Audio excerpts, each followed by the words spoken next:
Oke, Sobat Rayu di channel, berjumpa kembali di channel ini. Teman-teman, semoga sehat selalu ya. Itu doa saya selalu buat teman-teman, supaya kita bisa terus menjalankan aktivitas kita.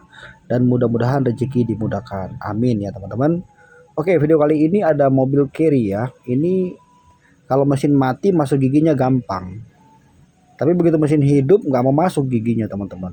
Nah, menurut keterangan yang punya mobil, 2 bulan yang lalu baru saja mengganti kopling set ya, tapi kok sekarang jadi seperti ini. Mobil carry ya, masuk gigi mesin mati gampang nih. Mesin kondisi mati ya, gampang masuk giginya. Tapi kalau mesin hidup nggak bisa ya. Coba kita nyalain. Ya, kita injak kopling.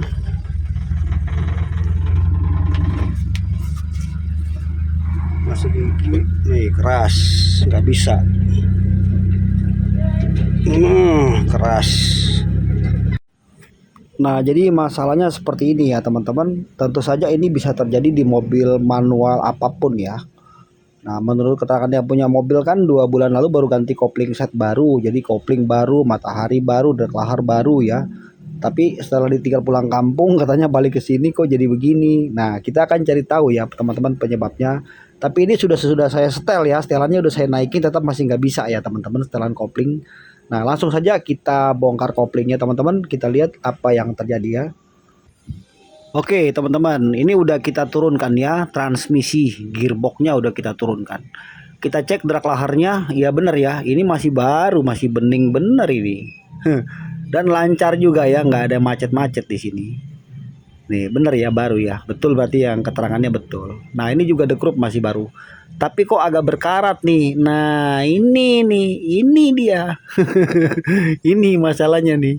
Ini berarti kalau memang betul-betul baru semua ya, ada beberapa kemungkinan ya teman-teman. Tapi kemungkinan yang bisa saya deteksi nih, ini macet nih kanvas koplingnya. Coba kita lihat ya. Setelah dilepas mataharinya, ini matahari ya dekrup ya. Coba sekarang kita lihat. Nah ini bener kan kanvas koplingnya macet. Nih lengket maksudnya lengket ya. Tuh harusnya kan ini dia tidak boleh lengket seperti ini. Berarti ini mobil lama semenjak dia pergi, mungkin pulang kampung ini 2 bulan, mungkin tidak pernah dipakai ya. Jadi dia nempel terus. Terus kemudian kemasukan air nih ke dalam bagian isi kanvas ini ya. Kan mobil pickup ini kan ya, jadi dia tembus tuh dari atas. Ini saya mesti congkel pakai obeng nih, lihat nih.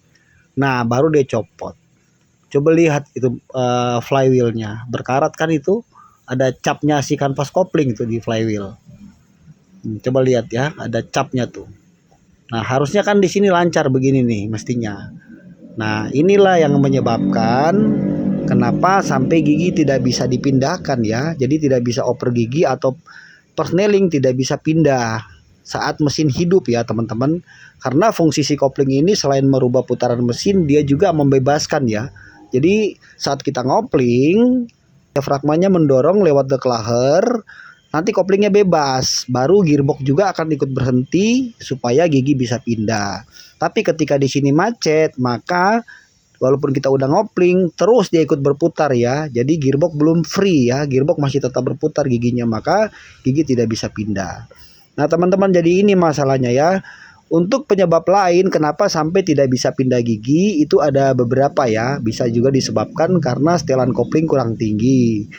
Yang kedua bisa juga pada saat penggantian kanvas kopling atau dekrup atau kopling set baru, bisa juga bagian flywheel itu sudah agak gelombang, kemudian posisinya tidak pas. Jadi antara dudukan si kanvas kopling dengan matahari itu sudah berubah ya jauh. Jadi saat kopling ditekan, bagian pegas atau diafragma pada matahari atau dekrup ini tidak bisa membebaskan si kanvas kopling. Kemudian untuk penyebab lain tidak bisa pindah gigi itu bisa juga kerusakan pada deklaher ya teman-teman. Udah saya bahas juga di video sebelumnya. Nah di bagian sini yang tengah-tengah ini kan untuk dipaskan dengan si plat koplingnya ya, kanvas koplingnya nih ya. Ada perbedaan sama bagian sisi sebelah sini. Jadi sisi sebelah sini itu lebih rendah daripada yang tengah. Jadi kadang di sini kalau misalnya mau dibubut, dibawa ke bengkel bubut gitu ya karena gelombang, cara ngebubutnya harus pas ya. Jadi tidak boleh dibikin rata. Kalau modelnya rata dibikin rata, tapi kalau bagian tengah lebih tinggi harus dikembalikan bagian tengah lebih tinggi seperti ini ya. Nah, ini supaya pada saat ngopling itu betul-betul kampasnya itu free ya, jadi tidak macet atau tidak lengket. Oke teman-teman, ini karena memang tidak ada kerusakan apapun ya. Ini cuman hanya karena macet hanya karena lengket saja ya. Jadi lengket si kanvas koplingnya sehingga tidak bisa pindah gigi saat mesin hidup. Nah, ini sudah saya pasang kembali. Nah, kalau teman-teman mau pasang jangan lupa ya, ini di bagian tengah harus lurus nih. Nah, kalau enggak nanti as gearboxnya nggak bisa masuk. Jadi begini teman-teman, kalau misalnya nih teman-teman mengalami masalah yang sama ya, mobil ditinggal mungkin sebulan atau 2 bulan gitu ya, atau bahkan mungkin lebih, kemudian tiba-tiba gigi tidak bisa dipindahkan ya, jadi tuas persneling itu mau masuk susah saat kita menyalakan mesin mobil dan menginjak pedal kopling. Dan ternyata kerusakannya terjadi seperti ini ya, lengket. Nah, itu sebetulnya nggak mesti juga harus diturunin seperti ini ya. Coba masukin gigi saja 3, kemudian starter sampai mobilnya itu berjalan. Jadi itu tujuannya supaya kita membebaskan ya si kanvas yang tadinya lengket. Biasanya pakai cara itu bisa. Tapi kalau udah pakai cara itu berkali-kali nggak bisa, nah terpaksa kita harus nurunin si kopling seperti ini dan membersihkan ya bagian yang lengket ini. Sekalian aja kita nanti cek juga kondisi si kanvas kopling, dekrup sama deklahernya. Oke, sekarang coba kita tes setelah saya pasang kembali. Nah, sudah selesai ya, pemasangannya sudah selesai. Sekarang coba kita menyalakan mesinnya dan kita memindahkan tuas persneling ya. Setelah kanvasnya itu sudah kita bersihkan dan kita coba sekarang.